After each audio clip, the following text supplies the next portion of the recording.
Atas karunia Allah Subhanahu wa taala bisa bersama-sama sebagaimana biasa membaca kitab Al-Dzakhair Al-Muhammadiyah yang disusun Al-Habib Al-Imam Al-Allama As-Sayyid Muhammad bin Alawi bin Abbas Al-Maliki Al-Hasani خادم العلم الشريف بالبلد الحرام رحمه الله تعالى ونفعنا به وبعلومه في الدارين آمين.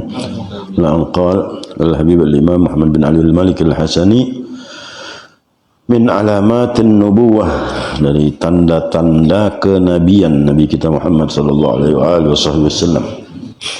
Awalu alamatin nubuwah al-mahsusah, tanda kenabian, tanda-tanda kenabian yang pertama sehubungan dengan yang dirasakan atau yang berhubungan dengan perubahan al-mahsusah itu, atau juga yang bermakna bagian daripada tubuh. Yang pertama kali daripada tanda-tanda kenabian beliau sallallahu alaihi wasallam. Yang lain-lain banyak, tapi di antara yang dirasakan secara langsung sebelumnya banyak. Tanda-tanda kenabian sejak beliau berada di dalam perut sampai beliau lahir, ibunya menyaksikan cahaya yang tembus sampai ke negeri Paris, ke negeri Rumawi, dan banyak lagi yang lain-lain. Runtuhnya berhala-berhala, padamnya api yang disembah oleh orang-orang Majusi, dan itu semua menandakan kenabian Rasulullah SAW. Tapi yang secara langsung dirasakan oleh beliau pertama kali ya syaggu sadrihi syarib, yang mana dibelahnya dada yang mulia baginda Nabi sallallahu alaihi wasallam.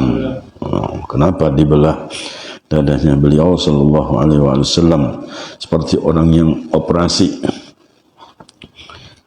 Wa hadha asy-syaggu qad hasala lahu sallallahu alaihi wasallam awwal marratin wa huwa shaghir as-sin inda Halimah wa kana fi ar-rabi'ati min umrihi ala as-sahih. Pembelahan yang pertama ini didapati oleh Rasulullah SAW terjadi pada beliau yang pertama kali ketika beliau masih kanak-kanak, saat beliau masih bersama ibu susunya Halimatus Sa'diyah di Bani Sa'ad. Firrabi'ah min umrih ala sahih, di usia ke-4 tahun daripada umur beliau SAW menurut pendapat yang sahih. Jadi usia 4 tahun, tinggal jauh dari ibundanya, tinggal bersama ibu susunya di kampung. Di situ datang malaikat yang diperintahkan oleh Allah Subhanahu wa taala untuk membelah dadanya. Tujuan malaikat tersebut adalah memutuskan dari beliau haddus syaitan, jalur syaitan. Setiap kita ada jalur syaitannya di dalam tubuh kita. Jadi Allah ciptakan kita dengan keadaan yang ada ini sehingga ada satu tempat di mana syaitan bisa melintas bebas menggoda kita ke sana kemari. Jadi untuk Rasul SAW jalur tersebut diputus, dibuang oleh Allah Subhanahu wa taala melalui operasi yang dilakukan oleh malaikat Jibril dan 2 malaikat yang lain. Kenapa? Allah Maha mampu untuk menciptakan Rasul tanpa jalur tersebut, sehingga Rasul begitu lahir sudah menjadi manusia yang sempurna. Tetapi tidak, Allah ingin menunjukkan sifat kemanusiaannya sama dengan manusia yang lain. Rasul pun demikian. Nah, cuman untuk beliau Allah bersikap setelah itu diisi dengan hikmah, sehingga beliau sejak kecil terjaga dari sifat perilaku anak-anak. Sehingga Rasul SAW meskipun usianya masih kecil, masih kanak-kanak, perilakunya berbeda dengan anak-anak yang manapun. Beliau bergaul dengan teman-temannya, tetapi cara bergaulnya sesuai dengan tuntunan Allah Subhanahu wa Ta'ala. Jadi nggak sama dengan anak-anak yang lain. Bermainnya, beliau bermain bukan berarti tidak. Dan itu pun terjadi ketika beliau sedang bersama anak-anaknya Halimatus Sa'diyah saat menggembalakan kambingnya di padang. Kemudian datang malaikat tersebut membelah, wa ma akhrajal amlaku min qalbihi adza walakinnahu zaduhu tuhran ala tuhr. Sebutkan. Jadi bukannya ada kotoran yang dibuang dari dirinya Rasul, enggak. Rasul manusia yang sempurna dan manusia lahir dalam keadaan fitrah bersih. Nah, cuman jalur syaitan ini ada. Siapapun kecuali Rasul yang diangkat dari pertama kali. Jadi nggak ada lagi syaitan bisa bebas menggoda, menipu atau membuat-buat sesuatu dari kecil. Rasul SAW sudah diangkat terlebih dahulu, kemudian diisi oleh Allah yang suci daripada dirinya Rasul itu dengan yang suci lagi. Dan yang digunakan air untuk membersihkan tersebut dinyatakan oleh para ulama kita dan mufakat semuanya menyatakan adalah air Zam-Zam dari sumur Zam-Zam. Wadah yang digunakan terbuat dari emas. Kenapa emas? Emas itu zahab, artinya bermakna pergi, untuk menghilangkan. Jadi semuanya sempurna apa yang dilakukan tersebut. Kemudian digunakanlah air Zam-Zam yang merupakan air ketika malaikat membersihkan dadanya Rasulullah SAW tersebut. Ini ketika beliau masih usia kanak-kanak. Karena air Zam-Zam yang digunakan, sehingga air Zam-Zam itu menjadi sangat istimewa. Air Zam-Zam yang ada itu mukjizat Nabi Allah Ibrahim. Kemudian terhenti karena ditutup oleh kelompok yang melarikan diri ketika itu. Siapa? Bani Mahzum ya, bukan. Kemudian kakeknya Abdul Muttalib menemukannya kembali, yang diperuntukkan ternyata air tersebut adalah untuk Rasulullah SAW dan umatnya sepanjang masa sampai akhir zaman. Tidak akan pernah kurang airnya. Makanya disebut Zam-Zam. Jadi nggak akan pernah kurang. Air ini sangat istimewa. Keistimewaannya macam-macam, segala macam. Terutama yang ringkas disebutkan oleh Rasul, ma'u Zam-Zam lima syuribala. Untuk apa aja kau minumnya itu bisa digunakan. Orang yang nggak pinter minum air Zam-Zam niatnya kepengen pinter, orang yang miskin pengen kaya, orang segala macam bisa air Zam-Zam. Pasang niat, lapar, sakit supaya disembuhkan, lapar supaya dikenyangkan, ini segala macam bisa air Zam-Zam dengan niatnya dia meminum. Jadi istimewa. Wa afdalul miyahi kama qad naba min baini yadayin nabiyil muttaba, disebutkan thumma yalihi zamzamu fal kautsaru, hampir disebutkan dalam syair ya. Afdalul miyahi kama qad naba min baini asabi'in nabiyil muttaba yalihi ma'u zamzam fal kautsaru fanilu mis fatalihil anhar.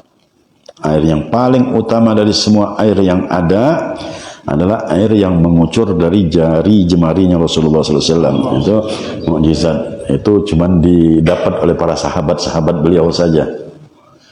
Nah, air keluar dari tangannya Rasul. Ribuan sahabat, 4.000 orang, 3.000 orang, bahkan semua orang di Tabuk bisa minum dari air yang keluar dari jarinya Rasul SAW. Luar biasa. Itu luar biasa sekali. Kenapa menjadi paling istimewa? Karena keluar langsung dari Rasul SAW. Ini langsung dari Rasul yang paling istimewa, sehingga setiap yang berhubungan langsung dengan Rasul pasti menjadi istimewa. Kemudian Zam-Zam setelah itu. Kenapa Zam-Zam? Di antara keistimewaan Zam-Zam digunakan untuk Rasulullah SAW ketika dibelah dadanya. Ya, jadi istimewa sekali. Ada yang pulang haji, yang pulang umroh, jangan tanyakan hadiah yang lain, Zam-Zamnya dulu. Kalau dikasih Zam-Zam, oh itu segera minum dengan niat, jangan diabaikan. Baru air Kautsar yang ada di sorga. Jadi kedudukannya setelah air yang keluar dari jemarinya Rasul, air Zam-Zam, baru disusul dengan air di telaga Kautsar yang di sorga. Yang di sorga pun masih istimewaan air Zam-Zam yang ada di bumi, karena air Zam-Zam sendiri pusat intinya itu langsung dari sorga,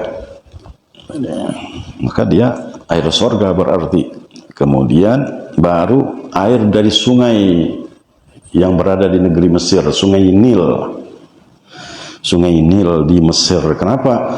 Karena sungai Nil di Mesir banyak digunakan oleh nabi-nabi yang lain, termasuk Nabi Allah Musa, nabi-nabi yang lain yang tinggal di Mesir ketika itu mandi di situ, mereka ngambil air di situ untuk keperluan mereka, jadi bersentuhan langsung dengan nabi-nabi tersebut. Sehingga air di sungai Nil itu juga istimewa.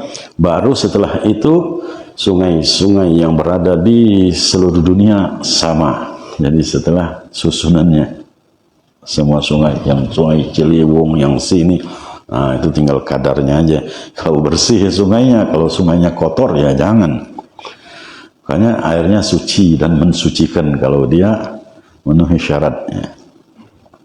Jadi Rasulullah SAW dibelah dadanya, dibersihkan. Setelah itu malaikat yang satu bertanya dengan malaikat yang lain, coba timbang katanya keadaan Rasulullah SAW dengan seorang daripada umatnya. Begitu ditimbang, ya nggak ada bandingan Rasul dengan umatnya. Maka malaikat yang satu katakan, coba timbang dengan 10 orang, tetap Rasul unggul. Coba timbang dengan 100 orang, tetap Rasul unggul. Dengan yang baik-baik, coba dengan 1000 orang, tetap Rasul unggul.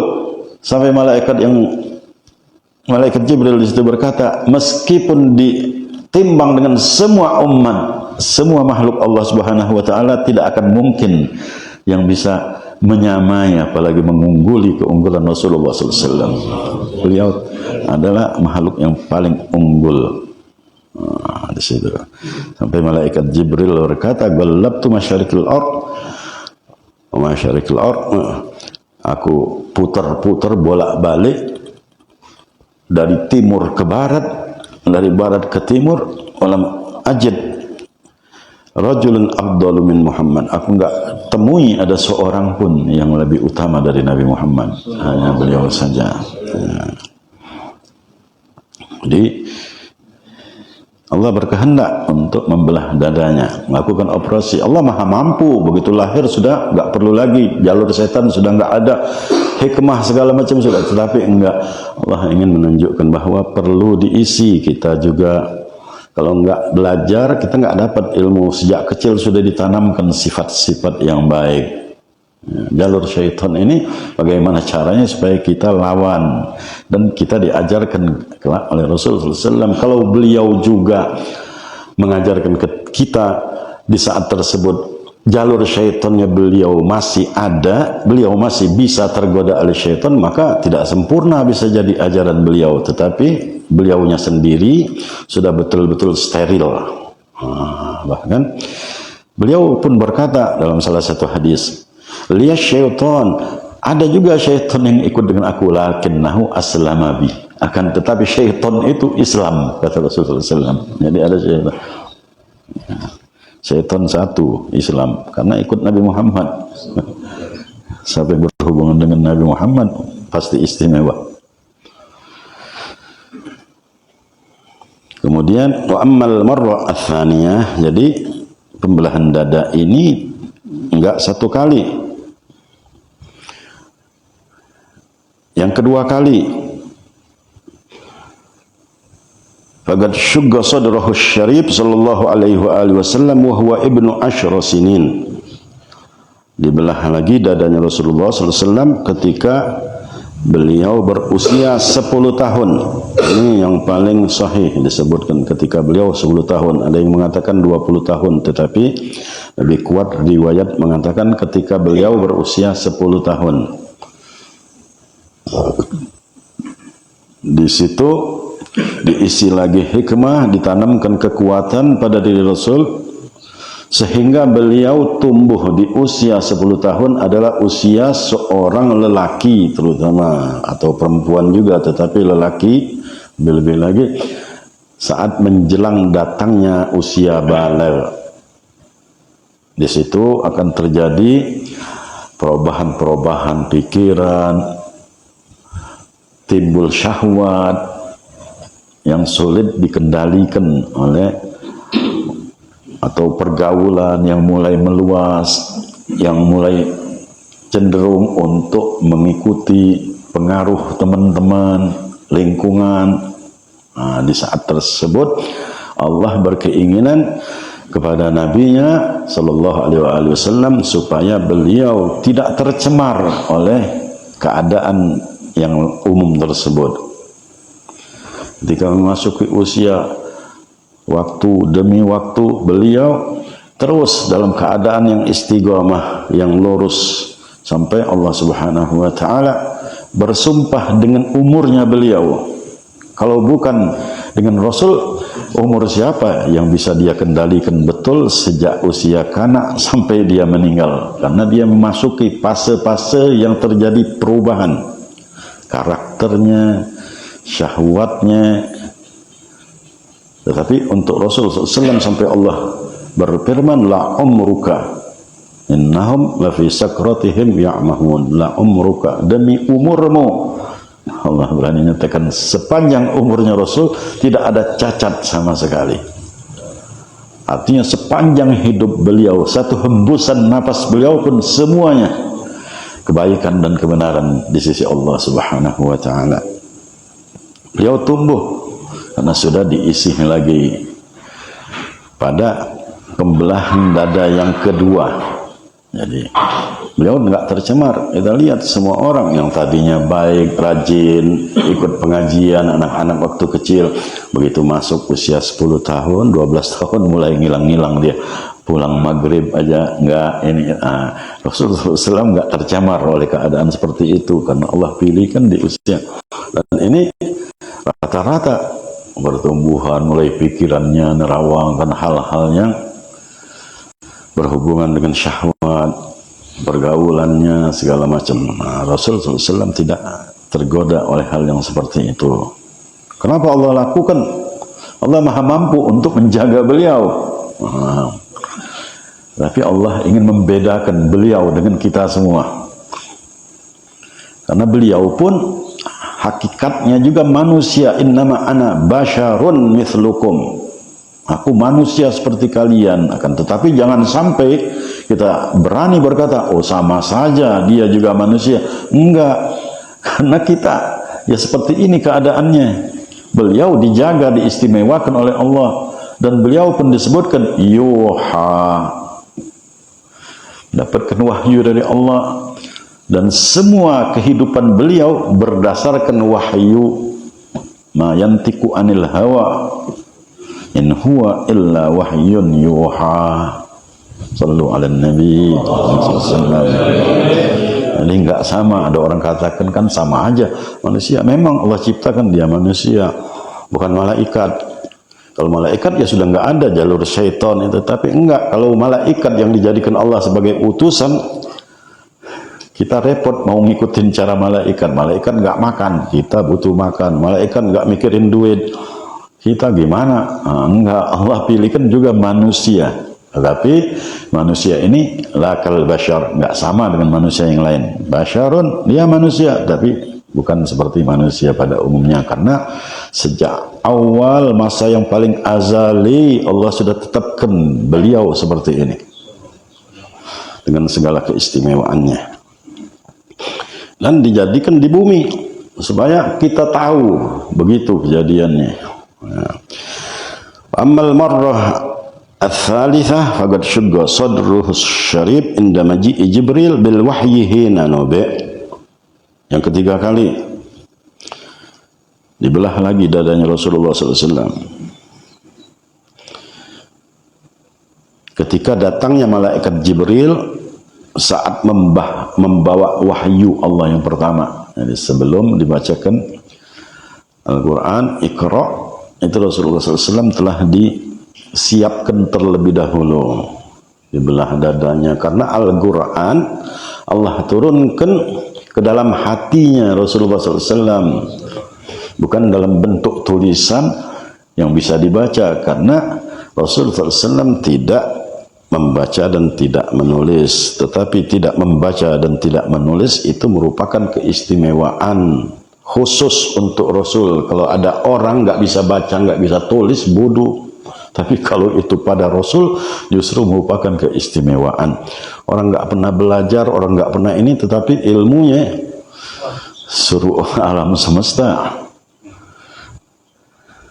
Tinggal di tempat orang jahiliyah, nggak pernah mendapat pendidikan, tetapi siapa yang nggak kenal Nabi Muhammad? Manusia yang paling utama. Allah tanamkan Al-Quran di dalam hati, dan terus Al-Quran dijaga oleh Allah dengan ditanamkan di dalam hati orang-orang yang beriman. Anajiluhum fi qulubihim. Itu keistimewaan umat Nabi Muhammad. Kitab suci mereka ada di dalam hati mereka, sehingga Al-Quran tidak bisa dirusak oleh siapapun. Ada orang-orang kafir, orientalis, itu Al-Quran katanya hurufnya aja nggak bisa dirubah. Iya, tapi buktinya tulisan zakat aja zakawat katanya di dalam Al-Quran. Itu orang-orang kafir yang di luar negeri, itu bukan orang-orang kafir yang di sini yang ngerti bahasa Arab. Segala tulisan yang seperti itu, dia nggak tahu kalau Al-Quran itu kalamullah diturunkan oleh Allah kepada hatinya Rasulullah SAW, sehingga terjaga. Allah menjaga dengan cara yang seperti itu. Ada dia bisa tulis misalnya satu, ditipu sedikit hurufnya, ya kemudian dia dudukkan di masjid, orang nggak tahu. Meskipun yang seperti itu juga terjaga, Allah akan jaga. Inna nahnu nazzalna dzikra wa inna lahu lahafizun. Tetapi bisa aja kalau dia lakukan perubahan huruf, atau orang nggak tahu sekian lama baru ketahuan lagi. Tetapi yang ada di dalam hati-hati, dan inilah keistimewaan Al-Quran. Dan Rasul ketika menerimanya, Allah bedah terlebih dahulu melalui malaikat Jibril, sehingga beliau siap, karena Al-Quran kalamullah, berat. Anzalna hadzal Qur'an ala jabalin la ra'aitahu khashi'an mutasaddian min khasyiatillah. Andai kata Al-Quran dijatuhkan di gunung, serahkan kepada itu gunung, hancur, geger dia, hancur, nggak kuat. Tapi Rasul sudah disiapkan terlebih dahulu dengan dibelah dadanya, diletakkan satu tempat sehingga beliau bisa menerima Al-Quran tersebut. Hanya Rasul, nggak mampu yang lain menerima Al-Quran, tapi Rasulullah SAW semata-mata yuha. Ya. Al-Quran ya kalamullah, suatu yang istimewa. Kita mendengar Al-Quran, orang membaca, yang membaca si fulan, tetapi yang dibaca oleh orang tersebut yang kita tahu si fulan itu kalamullah sesungguhnya. Bagaimana sikap kita terhadap kalamullah? Yang membacanya boleh jadi si fulan, tapi kadang-kadang orang pikir biasa tanpa dia mengaitkan bahwasanya Al-Quran itu kalamullah. Ya. Dan Rasul menerima wahyu tersebut di saat beliau dijadikan nabi.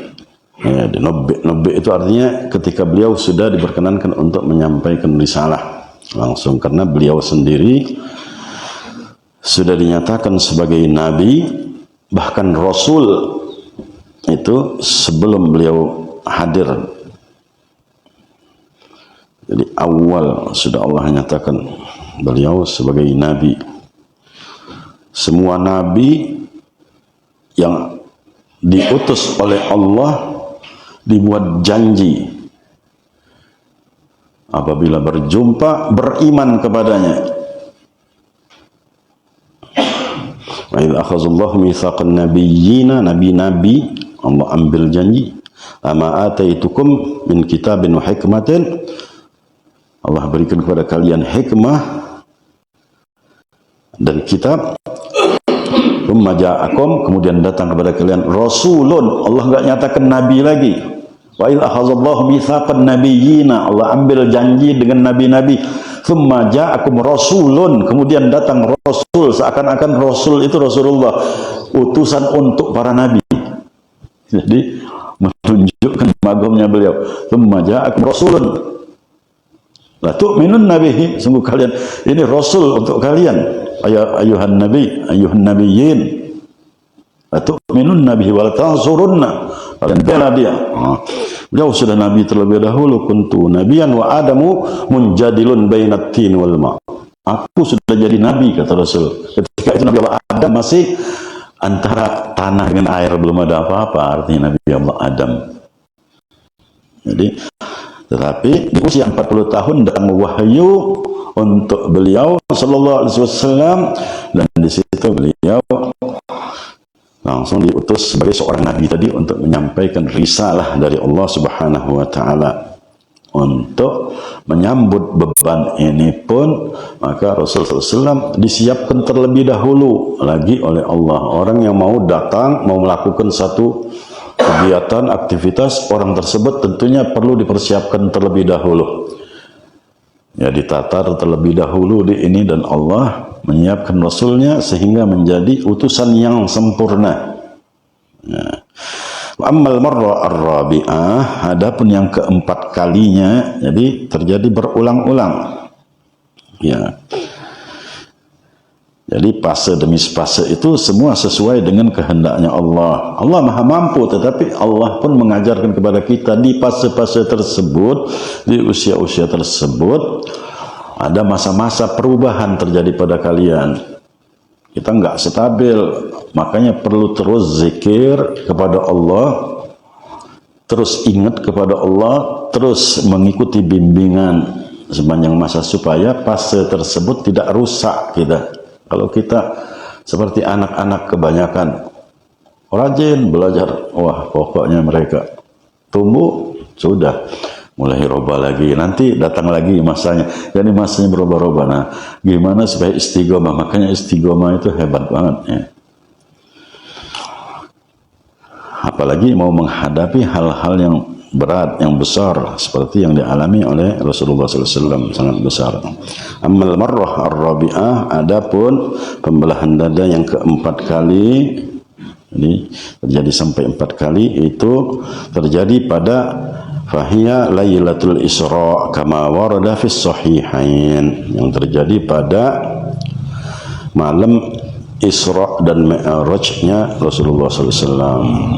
Jadi sebelum beliau diisrakan,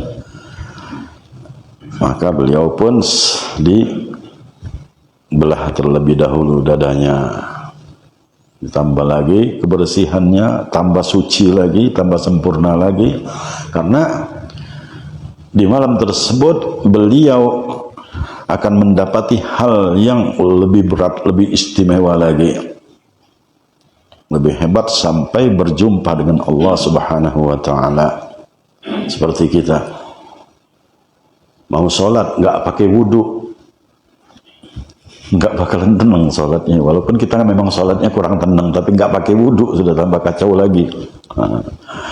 Apalagi secara langsung Rasulullah mau berjumpa dengan Allah, kita mau menghadap Allah ketika sholat, berwudu dulu, bersuci dahulu, padahal kita nggak apa-apa, bisa aja misalnya cuman gara-gara kesenggol istri atau karena buang angin, tapi nggak wudu dulu. Kenapa? Jadi mau berjumpa dengan Allah Subhanahu wa taala tentunya perlu persiapan yang lebih istimewa lagi. Selain Rasulullah SAW mengimami para anbiya tadi, kemudian para malaikat berjumpa dengan segala hal, melihat sorga, melihat neraka, semua disaksikan oleh Rasulullah SAW. Di saat tersebut beliau mendapatkan ilmu yang sampai berhubungan dengan ilmu lawh wal qalami, Semua diketahui oleh Rasul sallallahu alaihi wasallam. Padahal beliau ummi, nggak bisa tulis, nggak bisa baca, tapi jangan dibilang Rasul sallallahu alaihi wasallam ummi. Makanya ada orang hati-hati, dosa besar pengejekan kalau seandainya ada orang kata kamu ini ummi, nggak bisa baca tulis. Rasulullah juga ummi. Wah, itu jangan disamakan, itu hal yang hati-hati. Adab ma'a Rasul sallallahu alaihi wasallam, adab kepada Rasul. Kalau kita tidak beradab kepada beliau, berarti kita tidak beradab kepada Allah. Ya, adab kepada Rasul hal yang paling penting untuk dijaga di zaman sekarang ini. Berapa banyak orang nggak punya adab kepada Rasul, dia merasa masih tetap beriman, masih tetap. Banyak orang nggak beradab kepada Rasul, ngomong sembarangan, wah, nggak ada adabnya. Di Indonesia nggak ada habaib katanya, nggak ada adab ngomong. Rasul nggak punya hubung, nggak punya anak keturunan. Di mana? Wah, itu Imam Ubaidillah itu bukan anaknya Imam Muhajir. Pergi ke Hadramut aja nggak pernah, kok berani ngatain itu palsu, ini segala macam. Baca buku kiriman dari Iran, berani fitnah seperti itu. Luar biasa. Nggak tahu dia Rasul SAW disakiti oleh orang seperti itu, dan pendukungnya ya kaum munafikin. Jadi hati-hati kita ya. Kalau kita makanya minta agar Allah tetapkan iman, dijaga kita sampai rusak ya. Jadi sampai di malam Isra dan Mi'raj, ketika itu pun Rasul SAW dibedah lagi dadanya. Wa alam anna jami'i ma warada min syaqqis sadr واستخراج القلب مما يجب التسليم له دون التعرض لصرفه عن حقيقته لصلاحية القدرة لا يستحيل شيء من ذلك. Ketahuilah bahwasanya semua yang disebutkan tentang pembelahan dada yang mulia Rasulullah SAW, dikeluarkannya dadanya Rasulullah SAW, itu perkara yang wajib untuk kita terima, kita akui. Memang betul Rasulullah SAW yang ada menentang, nggak ada penolakan sama sekali. Jadi semua itu dilakukan hakikatnya untuk membenarkan keadaan. Jadi kodratnya manusia ini seperti ini. Nah, Rasul sebagai manusia yang utuh, Allah ciptakan juga utuh sebagai manusia yang lain. Memang hal-hal yang berhubungan dengan kotoran ketika beliau lahir nggak ada, itu bahkan sudah disunat, sudah itu keistimewaan yang khusus. Tetapi sebagai wujud manusia, di situ Rasul diciptakan Allah sama, meskipun beliau diciptakan sebagai manusia yang paling sempurna, paling indah. Wajawahurul husni fihi ghairu munqasimi. Ini kemutiara yang indah ini enggak dibagi-bagi untuk dia sendiri. Yang lain ini cuma kecipratan aja sedikit. Jadi kita harus yakin bahwasanya Rasulullah SAW dibelah dadanya, dan itu pun diriwayatkan ada bekasnya antara pusar dada, bahan dada sampai ke bawah pusar di situ. Selanjutnya insyaallah nanti kita baca sehubungan dengan khatamun nubuwah, juga masih sehubungan dengan tanda kenabian. Insyaallah kita membacanya pada waktu yang akan datang. Wa khilafin wa afiyah. Mudah-mudahan kita semua menjadi orang yang semakin dekat dengan Rasulullah SAW dan senantiasa bersama beliau di dunia wal akhirah, wa ala kulli niyyah salihah wa ala man wa aslafus salihun